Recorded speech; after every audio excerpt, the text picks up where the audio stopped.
Hello and welcome to the Srijan Wednesday webinars. If you're joining us for the first time, this is a community initiative by Srijan Technologies, where you can tune into a variety of sessions across the fields of technology, entrepreneurship, and community building. Our second session this year is once again around JavaScript. Today we have with us Daniel Khan, technology lead at Dynatrace, and he is going to lead us through a very in-depth session on Node.js and the innovative possibilities it presents for enterprises. We will also look at the key deployment challenges that can come up and how to resolve them. Before we begin, I would request all participants to please type in any questions that you have during the session, and we will take them up in the last 15 minutes of the session. Also, please don't forget to take the conversation live on Twitter using our hashtag SrijanWW. You can share your thoughts by tagging us in your tweets using our handle @Srijan and @DKhan. So, are you ready? Let's dive in. Daniel, over to you. Thank you so much. So my name is Daniel Khan. I'm Node.js technology lead at Dynatrace. We are doing digital performance monitoring. This means, we are doing monitoring about how good applications are performing. Here's a little screenshot that shows our basic dashboard that shows what's going on in your applications, and then you can really drill into your problems, etc.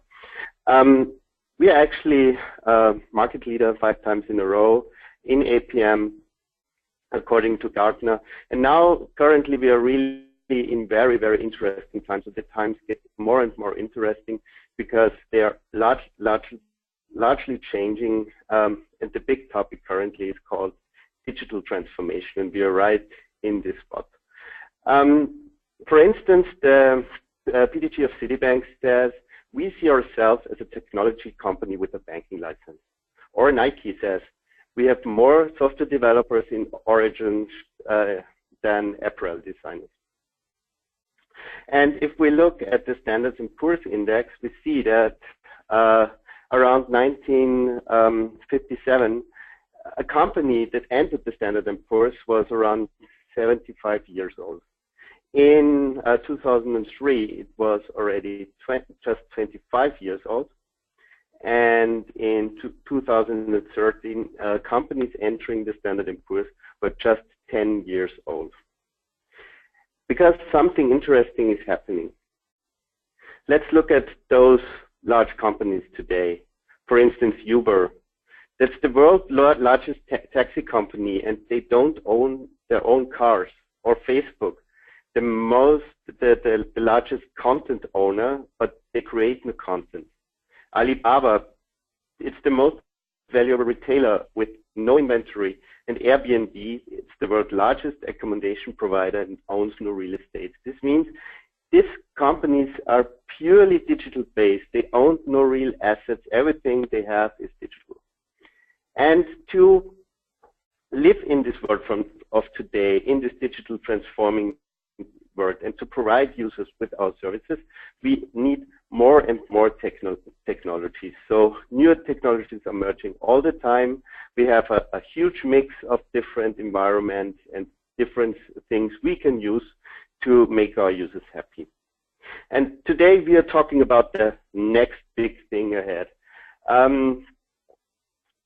Actually, it's already was introduced 2009. That's Ryan Dahl. That's the guy that actually wrote Node.js, and he introduces it here at the conference the first time. And he says, yeah, I've created something. It's server-side JavaScript. It's built on the Google V8 engine that runs this JavaScript. It's evented, non-blocking I/O, and yeah, it uses some event handling mechanism. And it has around 8,000 lines of C, C++ code, and 2,000 lines of JavaScript. That was back to 2009. And then the interest in Node was quickly rising. And now here I compared it with the search terms Ruby on Rails on Google, and you clearly see that shortly, I would say between 2012 and 2013, Node.js the momentum for Node.js was already larger than for Ruby on Rails. And okay, Ruby on Rails, Node, some may think, okay, Node is just something like a startup toy, right? Because yeah, Ruby is something mostly startups used, and Node will be maybe also kind of a one-hit wonder, and it will kind of pass into oblivion soon again. But if you look at the companies investing into Node, things look very different. So this is what we see here. These are no startups, right? The New York Times is for sure not a startup. And if you look at the Node Foundation, where we as a company also are part of, you see on the left side we have all those silver members like IBM and Intel and Microsoft, PayPal, Red Hat. On the right side we have all those bronze members, and I don't know, SAP, Yahoo, these are companies that are for sure not typical startups. These are real enterprises. And if we look at how enterprises are actually using Node.js, and that is what I see more or less daily in my work, is Node is something what kind of the company outlaws use to finally introduce change. So you can think about some brave people entering a quest, wanting to change things for the better. Yeah, and so they're very brave actually, and those people actually in reality look a little different. It's, for instance, Alex Balish of Intuit. He founded something within Intuit he called a pirate ship. This means people were working after hours to build something new. They built TurboTax at this time, and they based it on Node.js. And now Node.js is really important at Intuit. Or Trevor Livingston of PayPal. He found out that it takes PayPal 6 months to bring a text change on the landing page live. And this is really too long. So he was trying to find ways to do prototyping and to get things done quicker. And they used Node.js as a prototyping platform. And then somehow Node grew into all of PayPal. And meanwhile, we can say that PayPal is really, at least on the front end tiers, a real Node shop. Well, Aaron Hammer of Walmart at this time, he used Node.js really as migration platform to bring Walmart, a very traditional company, into the digital age. And if we look at how they do it or how Node.js is mostly utilized, we see that Node.js still is most of the time in enterprise environments, it's most of the time used as transformation and gluing tier or as proxy. So we have this modern offerings like mobile applications or HTML5 single-page applications. And then we have Node.js that fetches data from all those enterprise stacks. This also means that those enterprise technologies are not gone as it may seem sometimes. They are still there. But Node.js really helps to collect data from those different sources. And that's why Node.js is so important and so popular at enterprises. I have a few examples of companies using Node.js. For instance, Netflix. They have this data, this streaming distribution tier based on Docker, and in there, Node.js is running, publishing the data to all those different clients on Netflix, for instance. Or Uber, they actually started out with MySQL and PHP, but then could not handle their user base at some point with that. So they gradually switched over to Node.js, and Uber is today quite pure Node shop, as we see here. So we have, as I showed you before, those clients, Android and iPhone clients. Then we have Node.js, the Node.js tier, and then the different backends where Node.js still collects data from. Or the NASA. So it's not like spaceships fly with Node.js, obviously. Node is used there for data collection. So they use Node as for putting data together, transforming it and putting it into the cloud for further big data analysis. But why? Because there have to be some reasons why Node.js even is so interesting to do something like that. Maybe it's because JavaScript is easy, it's easy to learn, it's quite easy to find developers. There are no language boundaries between front-end and back-end. That's an important thing. So a front-end person, like an Angular person, can easily talk with someone creating the back-end in Node, and they have the same language talking about data structures, for instance. It's easy to deploy and roll back. It's way easier to deploy or change something in a Node application than maybe having some really enterprisey Java application, for instance. And they have, I mean, with Node, you usually have faster development cycles. Here's a little example. PayPal built a website side by side in Node and in Java, and the Node version was built almost twice as fast with fewer people, written in 33 fewer lines of code, and constructed with 40% fewer lines, according to PayPal. That's not bad. Maybe it's also performance that makes Node so popular. It's based on the Google V8 engine, which is a very fast JavaScript engine. It uses non-blocking I/O, and it does something like asynchronous event-based execution. We will look into that a little bit later. And Node, after all, shines in modern web-connected applications where it needs to gather data from different sources, consolidate it, and push it to many clients in real time. And you should never use it for CPU-bound tasks. And I will also show why a few slides later. Common use cases for Node are authentication and authorization as proxy, used for data transformation, and also for presentation. The classical view rendering kind of, if you want to show data on a website, Node is a very good fit. Let's look into Node from a technical perspective now. This is how Node.js is kind of put together. So we have, on top, we have the JavaScript tier. That's the Node standard library. This Node standard library adds functions to JavaScript which normal browser-based JavaScript would not have. For instance, reading a file. So all those fs, read file functions are added to the Node standard library.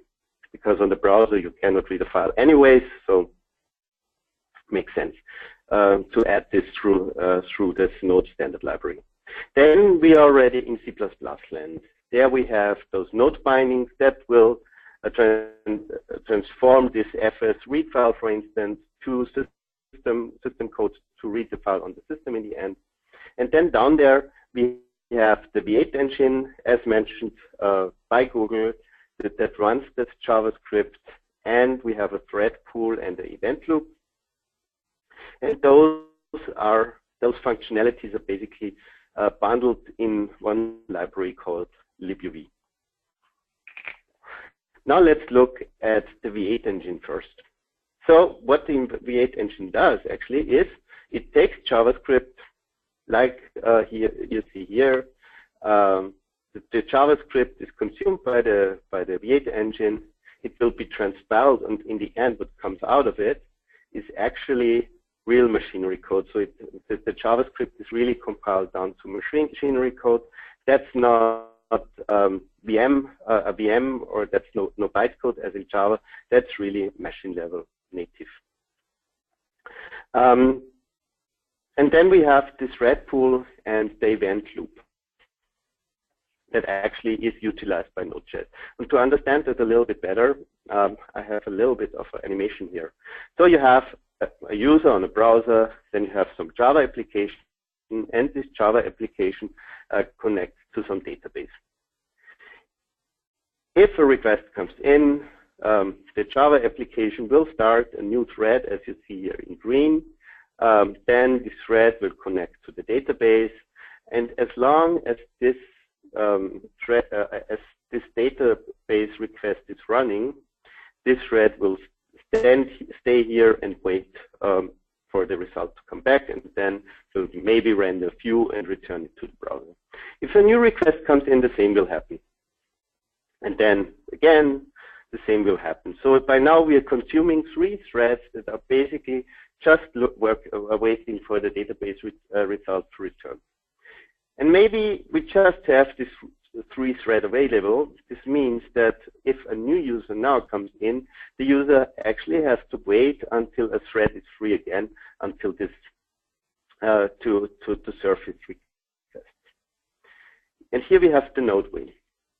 When a new request comes in, this request, as soon as it has to do some I/O request, like talking to the database, is already put onto the event loop, and the event loop then may use threads or system functions to asynchronously delegate this task. If a new request comes in, and a new one, you still see this is immediately delegated. This, as you see here, we adjust, so this every box you see here is running on 1 thread, so we are just utilizing 1 thread here. And if there is a request, here this one really does nothing and can immediately return to the user. And as you see here, when the database requests are ready, callbacks are called on the node side again, and the script continues and returns the result to the user. It's very different as we see as for instance a Java application would work. If you want to learn more about how this event loop thing works, I really recommend you to look up Bert Belder at Node Interactive Amsterdam, because he has an awesome talk where he really describes how this event loop of Node.js works and in how many ways people actually also get it wrong, or as he shows here, create drawings on the net that are not really accurate and not reflect how it is really working. Let's look a little bit into the problems or things you have to take care of when dealing with Node.js. Every program, I would say, is represented through 2 things. It's something running on the CPU, and it's something stored in memory. This is what actually the V8 engine manages for us. Now, let's hunt some memory problems. The memory in Node.js is very much organized like in Java, for instance. So we have the code segment, that's your code. Then in gray, we have the stack that has local variables and pointers. Then we have the heap space, which stores, for instance, objects and closures. And then we also have separated this used heap. This means we have a heap space that is allocated, that is larger as the heap that is usually consumed. And then we have the used heap, that's the heap space that is really used. And we can easily graph this out. That's the nice thing. So we can, anytime we can call process memory usage on a node process, and we get something like this out. So let's use this data and just put it in some diagramming software or maybe Excel, and you will get something like that back. So on top, again, that's the whole resident set size. Then we have the total heap, and then we have the used heap, and you already see this sawtooth pattern here. So this means memory is constantly allocated and deallocated, freed and consumed. And I think you might guess which mechanism does this. This is done by the so-called garbage collector. That's an Austrian garbage collector, by the way, because I'm Austrian. So that is fine, but maybe there could be problems with that as well. So is it really, can you always trust the garbage collector? And I have a little example here. I think you have to maybe look this up a little bit later on the video again, because that's a quite elaborate example, and it's really worth to play it through. We have an express route that listens on the route /leak, and then we have a method called replaceThing. And every time we call this route, replaceThing is called. And replace thing declares a variable called original thing, which references that thing from the global space. And then it has an unused function. So this function is never called. It's even called unused. And this function references this original thing again. You see it with the green arrow here. And it will do a console log hi, but we never use it. So original thing is also just used to used in this if statement. And then we have an object in here. It's called that thing, and it consists of a long string. It's an array of 1 million asterisks and some method in there. And this method is also never called. It does not even reference anything. It does not use any variable or anything. It just logs out another message. So one would think that if replace thing is called, nothing would really happen. So the message, this thing is run through, but nothing is returned or anything. So no problem at all. The problem is that some method has to know all other variables that are in this space, in this context, in this scope, has to know all those variables it is in. So it's the so-called closure context it has to have, because you may utilize them in function, for instance, in the sum method function.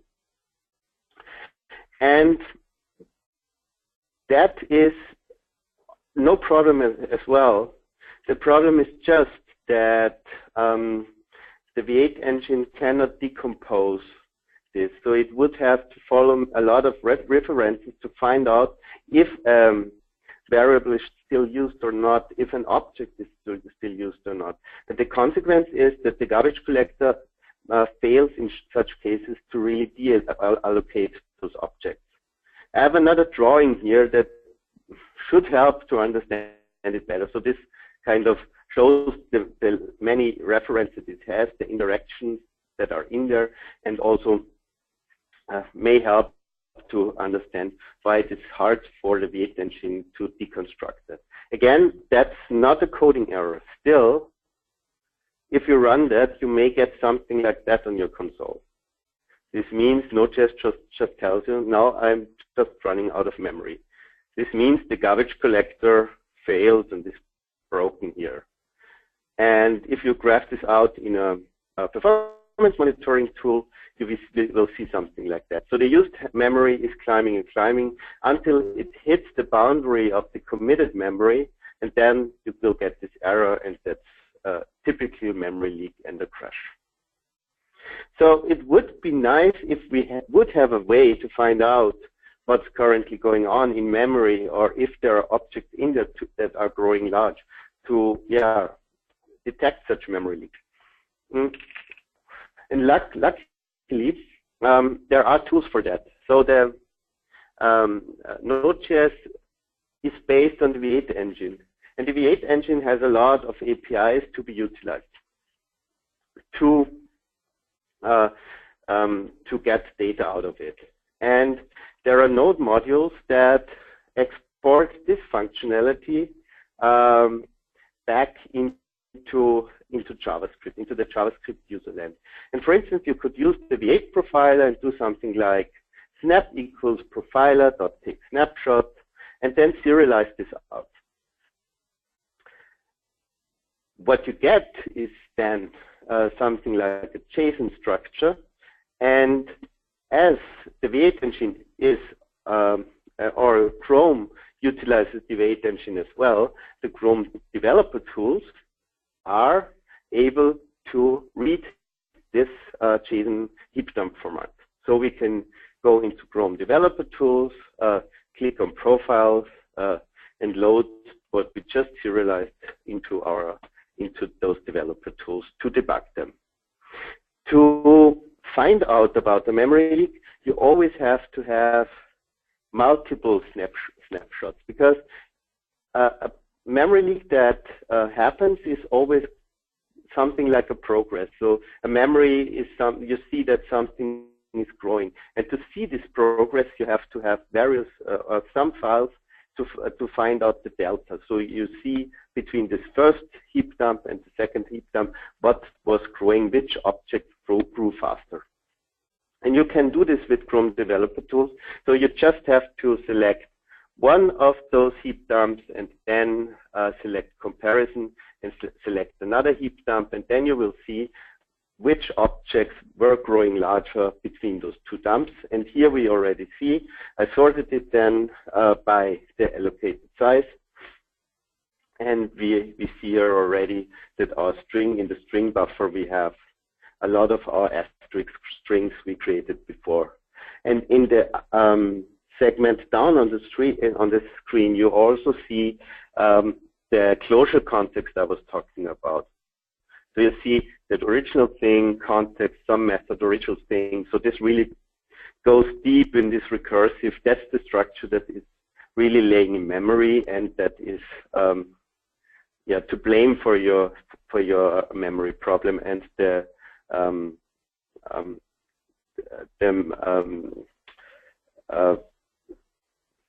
problem that the memory is constantly growing. So that's the way you can solve memory problems, and it's always like that. There is no easier way. You always have to have some heap dumps and compare them.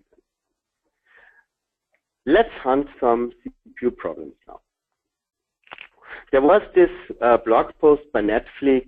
It's already, I think, 2 years old or so. Netflix had the problem that their requests were taking long and long over time, and then they had to restart the server again and again because the request times were not acceptable anymore.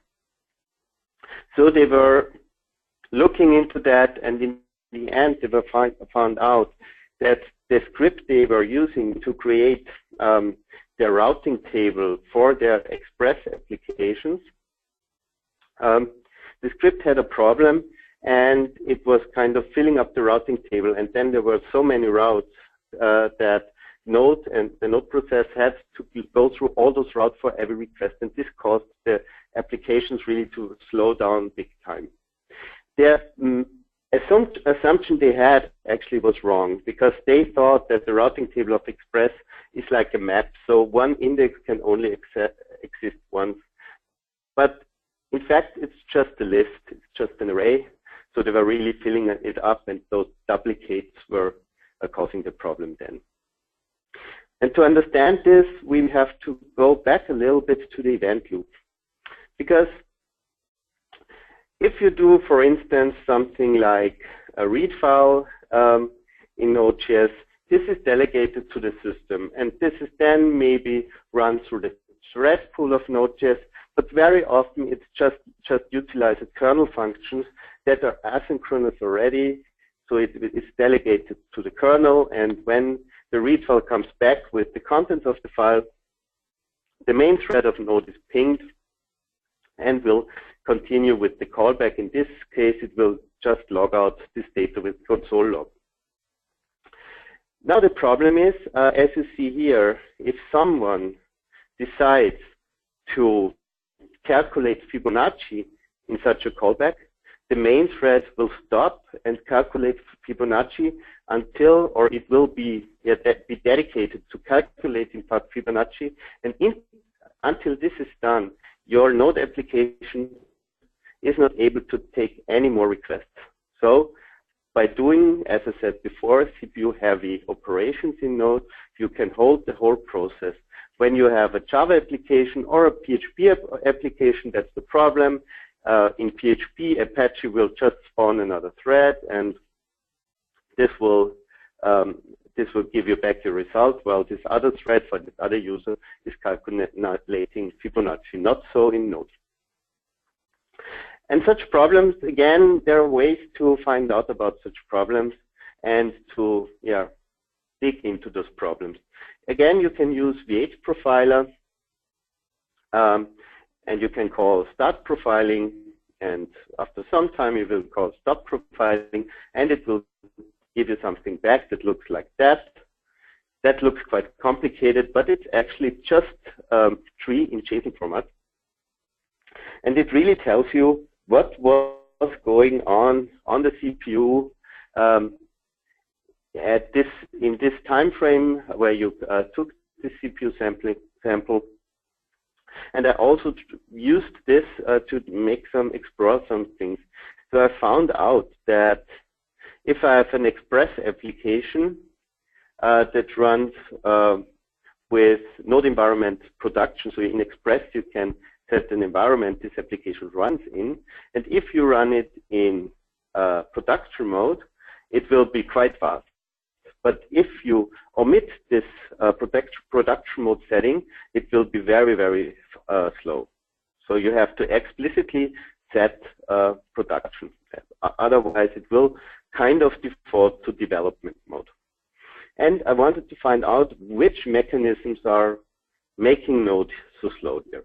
And I looked into ways how to easily graph out what's going on the CPU, and I used D3 and something that is called sunburst charts.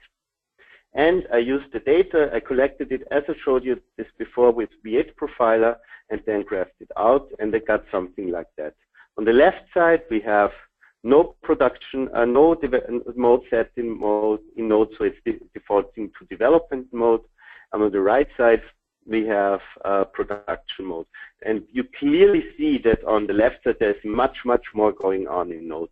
And if you have the sunburst chart as original on the website, you can actually really hover over those little segments you see on the upper left side. You will see that everything that's going on here is really about Jade, the template engine I was using. And it makes sense because every time you reload a page in Node in development mode, this means that all the templates are recompiled. Because when you're in development, you want to see your changes to your code immediately and not having to restart the whole application. The problem is only that Express and Jade will default to development mode if the Node environment is not set to production. This means if you omit it, you may run in development mode without knowing it and be much, much slower. It's about 2/3 slower running in development mode than compared to in production mode. So you see that's a legit way to find out about CPU problems. You really see what's going on. And I also tried to reproduce the problem of Netflix. So I created a large routing table via script, around 1,000 Express routes, and attached functions to that. And here you see it's also what this means. If Express has to run through a large routing table, it's really a O of N problem. And I again use the CPU profiling to find out what is going on. And here you see this result. And in this result, you clearly see that this, what I have marked here with the black bracket, this is just route finding in Express. And if you hover over that, you see this. There is this black text where you see these regular expressions for some route, for instance. So you clearly see, again, we see what's going on with the CPU, and we can really solve our problem here.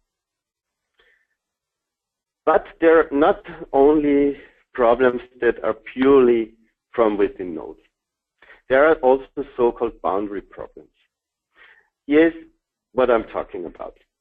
So the IT environment has changed since the last 30 or 40 years. It has really much changed. So we were coming from some mainframes, and if something was going wrong, it was really easy to find out what's going on.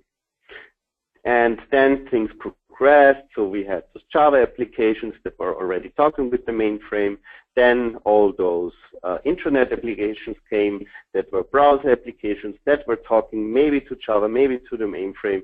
So things got also a little bit complex because intranets were used to do business processes over the browser, so it had to have some channel back into the big ERP systems. And today we are now on the very right side at typical single page applications or iOS applications, Android applications, and those single page applications are using third parties. They're using Bootstrap, jQuery, whatever. And if things start to go wrong, if the website does not work, it's really hard to find out what's really going on, right? Because, yeah, who do you call? Where does this problem come from? Is it maybe the mainframe, or is just the CDN you're using for jQuery down? And one way to at least help yourself here would be doing something like that for a Node application, for instance. You just want to know if when Node connects to other tiers in the stack, if there is some problem with the other tiers. So you will most probably do the request as we see here, and then in the callback you will try to find out the timings, you will try to find out if there is somewhere an error, and if everything went fine, you will monitor the success. So if someone comes to you, if you're in charge of the Node tier, for instance, and tells you that things are going wrong, you will tell this person then it's not my fault, because I clearly see that the tier I'm connecting to is slow. But still, you don't really know where this problem originates. You don't know anything about the request and everything. And there is also the problem of back pressure. So I hope there is no car lover in this audience, because the next slide will be a little bit difficult for you. So that is what back pressure is. So explained in the chart, back pressure means you have a Node application, and this Node application can do 1,000 requests per second. But then you have your legacy backend that can just answer to 10 requests per second. And what will happen with the node is that the node event loop will kind of queue all those requests that are waiting for the result, and will, in consequence, really start to error out. So you will get huge problems, and those problems will occur as if they were coming from Node. But actually, the real root cause is the backend. I would say no man is an island, so we have to find another way. We need a holistic view into our problems. Sure, every tier can have their own metrics and can have their own dashboards finding out what's going on in our processes. But for everything else, I would really recommend to use some kind of application performance monitoring. For instance, so this is how it looks at Dynatrace. You really have an agent sitting in each tier to really find out if things go wrong. So you see that we call this pure path, and everything here is the pure stack, and the data is collected from every tier and then is stitched together in one path that runs through your application. Automatically, you also then have a way to see how these different tiers are talking with each other. For instance, here I have a Node application that is called over Nginx. If there is something going wrong with jQuery here, for instance, I would most probably see it here. So this jQuery tier, something here would turn red. And then we have our Node web server, and this web server is, in this case, talking with HX Google APIs and OpenWeatherMap.org. So you really automatically see how those tiers are connected together and where they connect to. And this all works automatically. This means you don't have to write the configuration or anything to find out what's really, how those tiers, how your whole network looks like. Again, here you have the front end. That also resembles a little bit what we had before with how Node.js is used. We have this Node middleware, and here we have the backend. And in every tier here, we have an agent sitting that is collecting data, what's really going on. And there is also a way, here we have another Node request. Here you really see how such a request, for instance, to this OpenWeatherMap really runs through your system. And if, for instance, OpenWeatherMap would now be slow, you would immediately see that something is wrong here, and you would it would be easier for you to find a way to fix that. If you have all this information about what's going on in your stack, it's also easy to connect all those host informations and really also find out how these different processes are actually communicating with each other. And the goal we all have then is obviously, if things start to fail, we want to get an alert, and that really tells us where is the problem. Is really Node to blame, or is it maybe the Scala backend it is talking with, or is maybe the database slow? So you can easily really find out what's really the root cause here.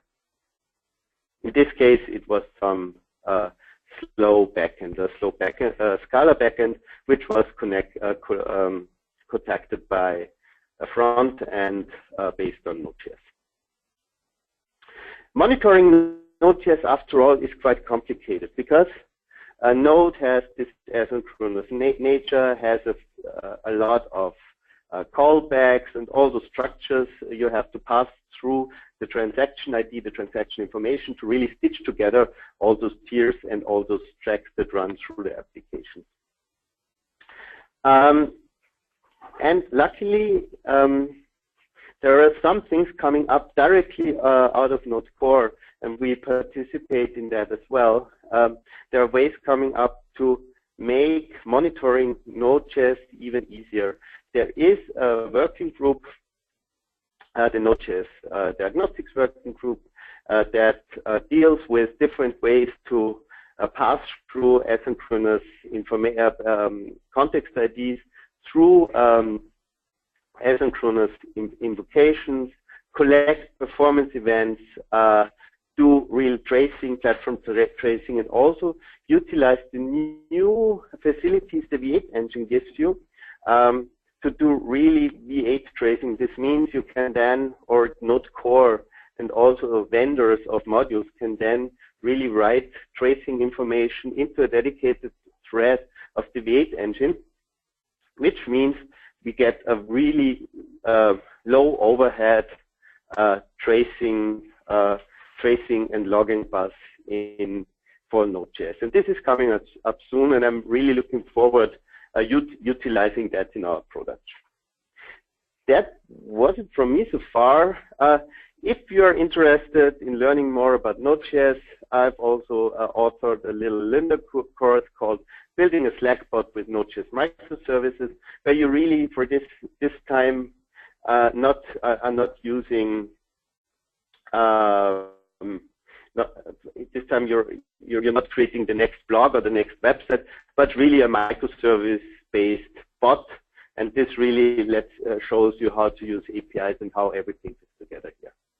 Okay, thank you very much so far, and I think we have some time for some questions still. Thank you, Daniel, for that very, very interesting and very detailed session that you led for Node.js.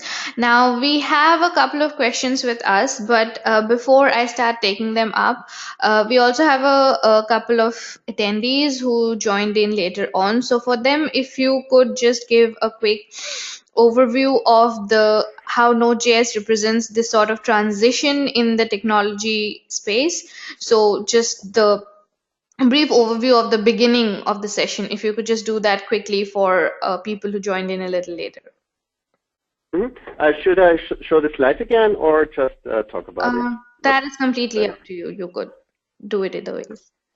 So you want to know about how the tech space actually changed and how Node is actually utilized today and why Node is so popular, right? Yes, just a quick overview of that. Let's go back and show one slide that kind of puts that everything together. 1 second. So let's start here. So Node.js, as I said, is used by a lot of enterprise. Companies, and you may wonder why. So it's used usually to do digital transformation, to transform a company and to do something new. I showed a few examples of Intuit, PayPal, and Walmart. Why they did it and why they use Node? It's because Node is frequently used to collect information from different sources, transform it, and then push it to different end clients. For instance, HTML5 application or a single page application. And the reason why Node.js is so good at doing that is because it is very good at fetching data asynchronously. This means you can call 10 APIs almost simultaneously because all this load is delegated to some to asynchronous threads or to the system, while Node.js can still answer requests from new clients, and you don't consume that much thread in this case. Does this make sense? Yes, that kind of very succinctly sums up why Node. Moving on to the questions that that we have here. First up, as you just mentioned, Node.js definitely gives you a lot of speed with its asynchronous delegation and ability to call multiple things at the same time. But besides the speed, what is the one reason that would make enterprises get on to or get started with Node.js right now? The one reason I think why it's so popular, it's always also a little bit a fashion thing, after all, to be honest. So Node just was so lucky to be, for some reason, to become very popular very quickly, and companies, so I'm very honest here, despite all those benefits Node.js brings, but there are other good technologies around as well.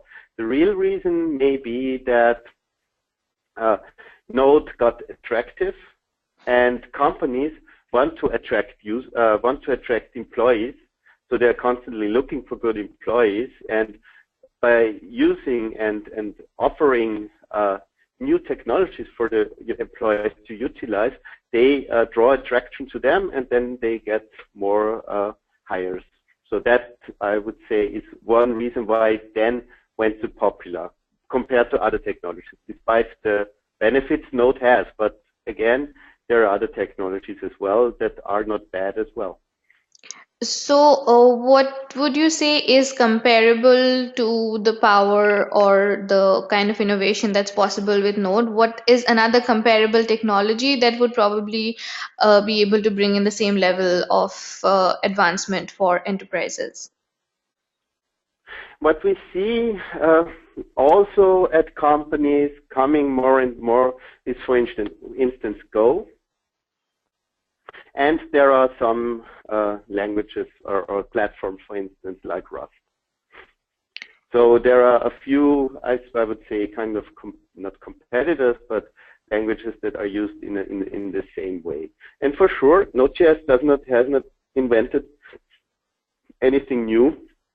You could also get everything you get with Node.js with pure C++. Node.js just gives you a very easy API to do this whole asynchronity, but that does not mean that you cannot do it with any other language like C or Java as well, but then you have to deal with all this synchronization, thread synchronization topics and everything yourself. All right. Before we move ahead with the other questions, I would just like to remind all our participants that if you have any questions at all from the presentation or about Node.js, this is the time to type them in and we will take them up with Daniel shortly. Now, the next question I have here is from the bit where you talked about data analysis. So the question is it possible to use R programming with Node.js for real-time data analysis? R, the letter R? Yes, the letter R. I'm not really expert with R. I cannot tell, but most probably you can use Node.js for collecting the data, then you put it in some data warehouse or wherever, and then use R for analyzing the data. It's always recommended to use some buffer buffer technology in between such things anyways. Maybe let Node put something into RabbitMQ and then R consume this data. So I would think this, in some way, it would have always work. All right. The next step we have is that where you talked about the Netflix problem, the issue that Netflix faced. Hi, Daniel, can you hear me? Yes, I hear you. I hear you. Yeah. Hello, So, I hear you. yeah, so in the bit about the issue that Netflix faced and the subsequent solution that Node.js presented. So the question is, could you expand on that bit a little more, or could you maybe go over that bit a little more, in a little bit more detail? So which problem Netflix actually had? So the thing was, as we know, or everyone that knows Express, you can declare routes. This means the application then listens to something like /hello and /world and / where it shows the index page. So under different URI patterns, there are some different functions are called that subsequently will render different content to the user. And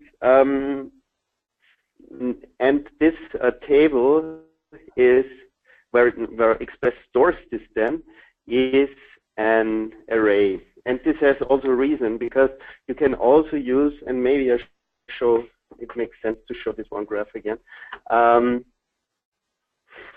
It's right down here. So as you see here, you have this route A, route B, route C, route D, route E, and everything is fine. And then we have route A again. And the assumption Netflix had was that if route A is created 2 times, the one will override the other one. But the reality is that it will just be appended to this routing table.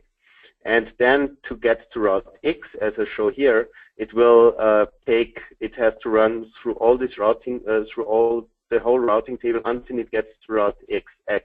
And the reason why this is no map, because if you use a map or a set, you wouldn't have duplicates.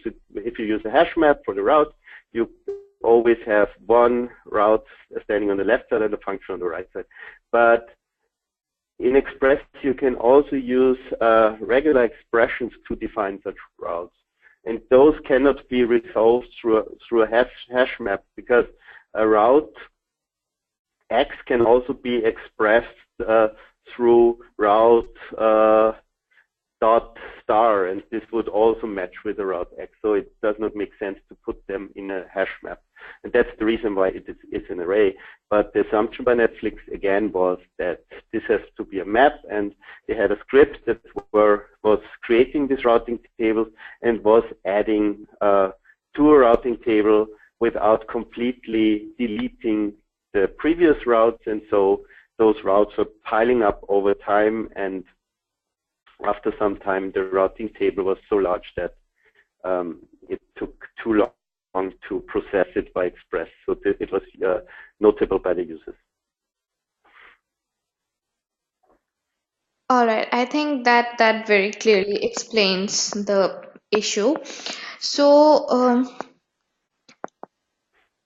I think we would wait for just another few minutes to check if any of our other attendees have any more questions.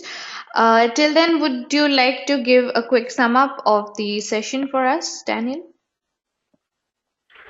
Yeah, so in this whole session, we were talking about different aspects of first digital transformation. So we clearly see that more and more companies are transforming into digital companies. So you cannot be an enterprise today without having a digital offering, as the PDG of Citibank says. So if you're in banking today, you really have to have a proper e-commerce or net banking or a telebanking offering, or Nike does a lot with all those tracking and iPhone watch or iWatch stuff. So they are doing a lot with adding electronics tech to their apparel. So this really means, okay, there's a lot going on, and we clearly see that now companies don't have to have any assets. So anyone could actually today start a company that will be a Fortune 500 company in 10 years without, in the first place, I don't know, buying assets. So you don't have to build a factory building today. You can do it right ahead.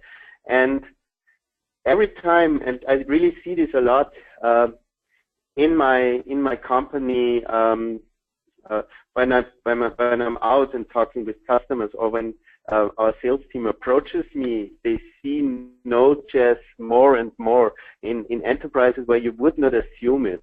So you have it in banking, you have it in healthcare.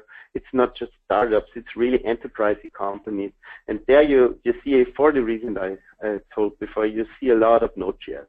And this is also, I have to say, a change of culture for many companies, because if you have done enterprise stuff for all the time, and then these Node teams come into the company, things change a little bit, because they kind of are somehow, they have maybe other culture. They want to deploy faster. So then this whole continuous deployment, continuous integration topic gets more important in your company. I showed already Node is then used as more on the edges. So it's really used for offering or creating modern offerings for new users. It's used at a lot of companies in this space. I showed a few examples.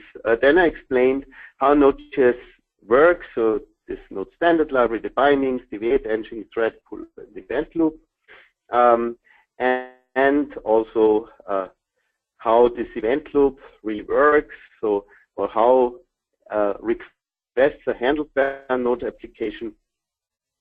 Again, if you want to know more about that, you can really look up that Belder. He's really, this talk is so awesome, you really should watch it. And then I showed the different problems you can have in Node.js. So typically memory leaks, and how to fix them, and how to find them using built-in tools in Node. You don't have to do anything, you don't have to buy anything to get memory heap dumps out of Node.js. The same applies for CPU problems. You can really get CPU profiles out of Node.js that you can consume in Chrome developer tools, or use anything like D3 to graph them out.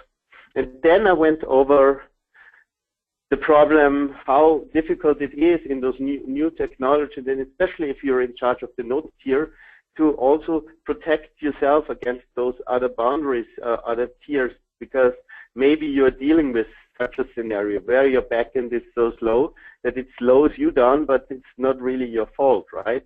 And in such cases, I really would recommend to go for performance monitoring. This justifies this whole performance monitoring topic. If you just have one tier, one Node application, you don't really need performance monitoring. I've showed you before that you can collect this on your own using Node built-in tools. And even more today, there are new debugging and inspection mechanisms coming up that really can attach Chrome developer tools directly to your Node process and really see what's going on in real time. But if you have more than one tier and more things going on, it makes sense to deploy agents to your application that collect data from every tier to get something like that, and to really see, oh, what is going on? How does such a request run through all my tiers here, and to which tiers do I connect again? And this will get even better in the future, because Node monitoring, and there is a whole dedicated working group in Node.js core, so that's part of the Node.js project, where people like me as well are trying or helping others to find ways to get better monitoring of better enterprise monitoring for Node.js. As said, you can look into also watch my Lynda course. Yeah, I think that was a quick rundown of the whole session. Thank you, Daniel, for that very thorough summary. And at this point, we don't have any questions, but I'm pretty sure when all of our attendees have another relook at the video session that's going to be in their inbox very soon, they're going to have another bunch of questions. And you can send in all your questions to webinars@srijan.net, and we will definitely take them up with Daniel. And